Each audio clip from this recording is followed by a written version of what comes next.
샬롬 2022년 7월 5일 화요일 아침입니다. 오늘도 말씀과 동행하며 예수 그리스도의 제자로 맛있게 멋있게 향기롭게 살아가는 푸른나무 교회 성도님들이 되시기를 바랍니다. 먼저 사도신경으로 우리의 신앙을 고백하신 후에 말씀 나누도록 하겠습니다. 전능하사 천지를 만드신 하나님 아버지를 내가 믿사오며 그 외아들 우리 주 예수 그리스도를 믿사오니 이는 성령으로 잉태하사 동정녀 마리아에게 나시고 본디오 빌라도에게 고난을 받으사 십자가에 못 박혀 죽으시고 장사한 지 사흘 만에 죽은 자 가운데서 다시 살아나시며 하늘에 오르사 전능하신 하나님 우편에 앉아 계시다가 저리로서 산자와 죽은 자를 심판하러 오시리라. 성령을 믿사오며 거룩한 공회와 성도가 서로 교통하는 것과 죄를 사하여 주시는 것과 몸이 다시 사는 것과 영원히 사는 것을 믿사옵나이다. 아멘. 오늘 함께 나눌 말씀은 디모데전서 4장입니다. 디모데전서는 사도 바울이 디모데라는 자기의 영적 아들에게 써보낸 개인적인 편지입니다. 노년의 바울이 목회 현장에서 수고하는 젊은 디모데에게 목회에 꼭 필요한 지침과 가르침을 전해준다는 점에서 목회 서신이라고 불립니다. 목회 서신의 중심 내용은 크게 세 가지로 볼 수 있습니다. 첫째, 이단을 조심하고 이단을 배격해서 교회의 순수성을 잘 보존하라는 가르침. 그리고 둘째, 교회 조직과 그 직분자의 사명에 대한 지침. 그리고 셋째, 교회 구성원들 곧 노인, 청년, 과부들에 대한 교훈 등입니다. 오늘 본문에도 어김없이 이단의 거짓 가르침을 주의하라는 내용이 나옵니다. 이를 위해 경건을 훈련하고 그 가르침에 주의를 기울이라고 권면하는 게 오늘 본문인 디모데전서 4장의 내용입니다.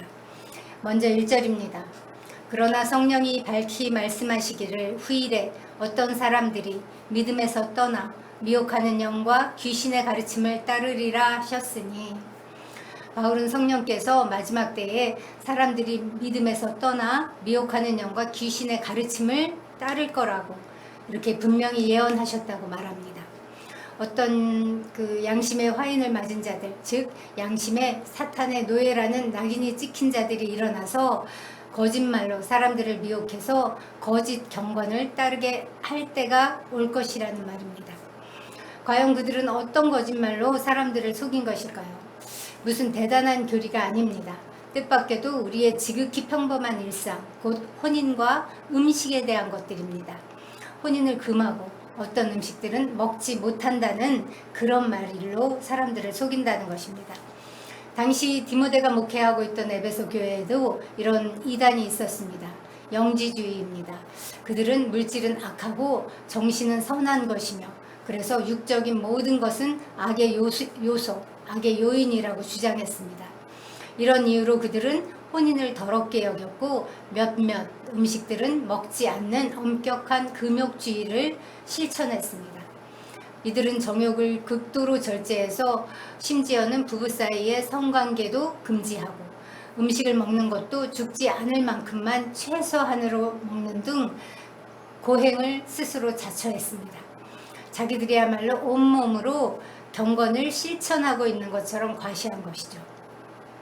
그러나 그 안에 하나님은 계시지 않았습니다. 이것들이 바로 거짓 경건입니다.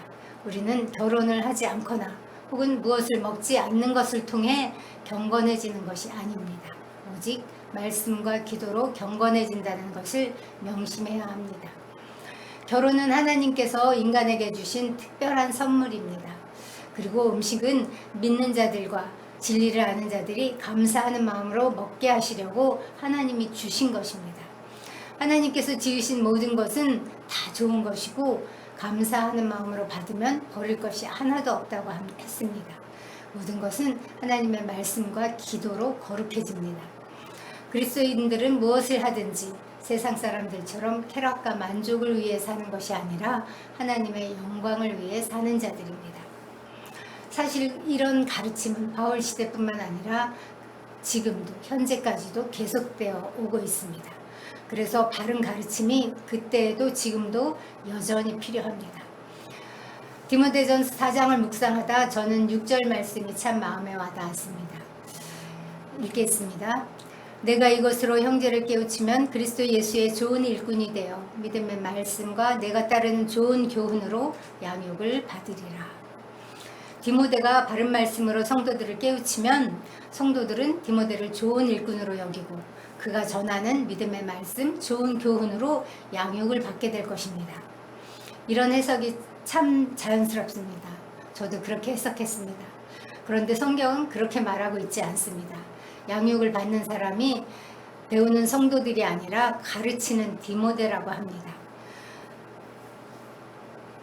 믿음의 말씀과 네가 따르는 좋은 교훈으로 양육을 받으리라. 네가 이것으로 형제를 깨우치면 그리스도 예수의 좋은 일꾼이 되어 양육을 받으리라. 네가 양육을 받으리라입니다. 성도들을 양육하는 과정을 통해 디모데가 양육을 받고 예수 그리스도의 좋은 일꾼이 될 것이라는 뜻입니다. 참으로 놀랍지 않습니까? 누군가를 양육하는 일이 곧 자신을 양육하는 일이 됩니다. 그래서 프랑스의 교육학자 조세프 주베르는 가르치는 것은 곧 2번 배우는 일이다 라고 말했습니다. 저도 매우 공감합니다. 저는 일주일에 고작 1번 말동화를 준비하지만 일주일 내내 틈만 나면 이 말씀을 묵상하곤 합니다.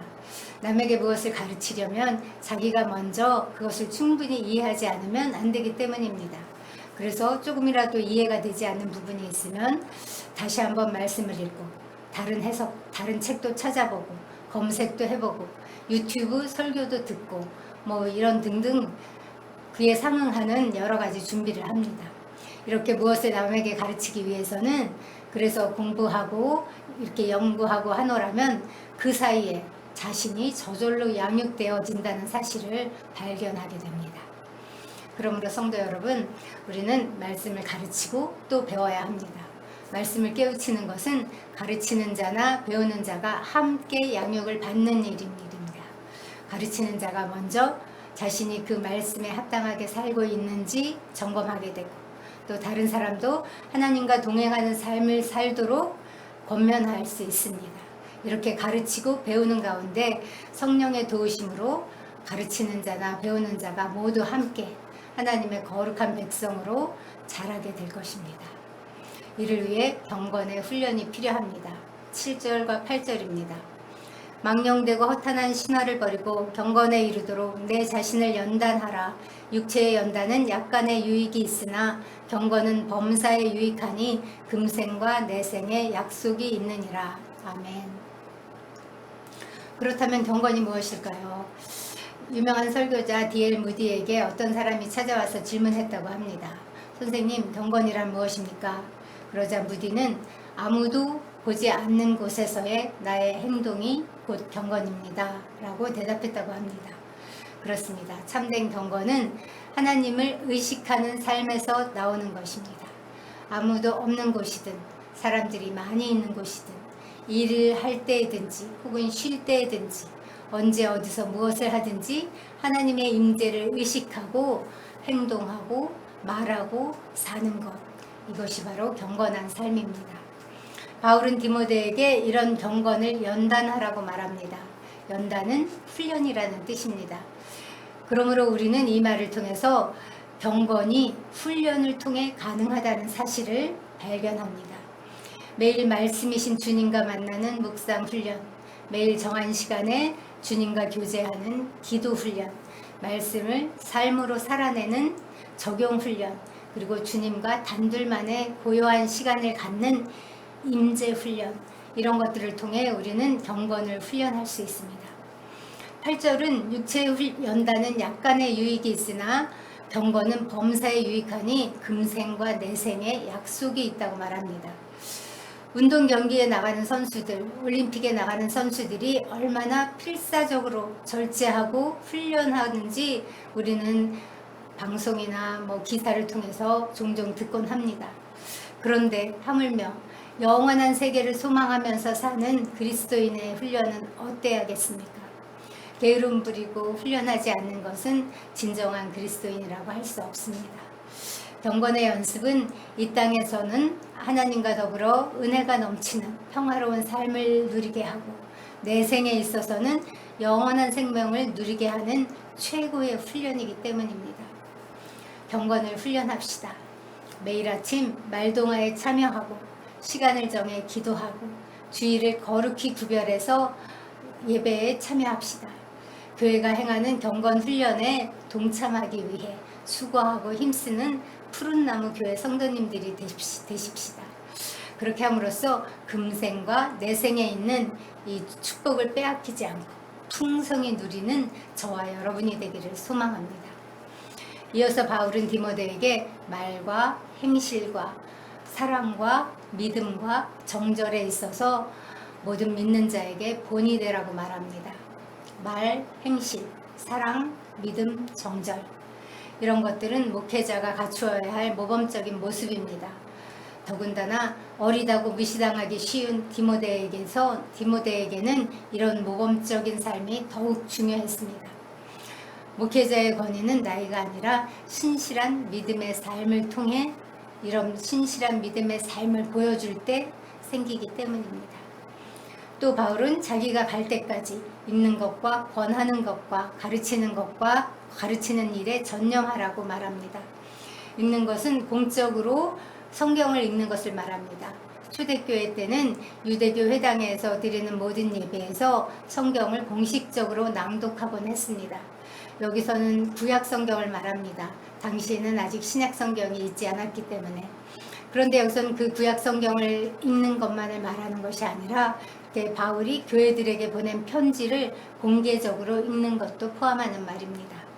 권하는 것은 교리와 도덕에 어긋남이 없게, 즉 복음에 합당한 삶을 살도록 충고하고 지도하는 것을 말합니다. 가르치는 것은 그릇된 그 사상, 이단 사상에 미혹되지 않도록, 그리고 확고한 믿음 위에 굳건히 설 수 있도록 말씀을 해석해주고 권면하는 것을 말합니다. 이는 당시 회당에서의 그 모습을 그대로 보여주는 표현입니다. 말씀을 읽고 그것을 해석하고 그리고 삶에 적용하도록 권면하는 것. 바울의 이 권면은 당시 디모데에게만 해당하는 말이 아닙니다. 오늘 우리에게도 여전히 살아계신 하나님의 말씀입니다. 우리도 이렇게 읽는 것과 권하는 것과 가르치는 일에 전념하며 그렇게 살아가는 푸른나무 성도님들이 되기를 바랍니다.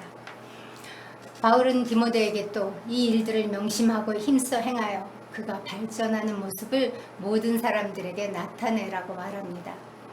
이를 위해 먼저 할 일이 있습니다. 디모데 자신이 자기 자신과 자기의 가르침을 먼저 살피는 것입니다. 그는 가르치는 일에 집중할 뿐만 아니라 자기 자신의 영적 상황을 살피는 일도 게을리하지 말라는 뜻입니다.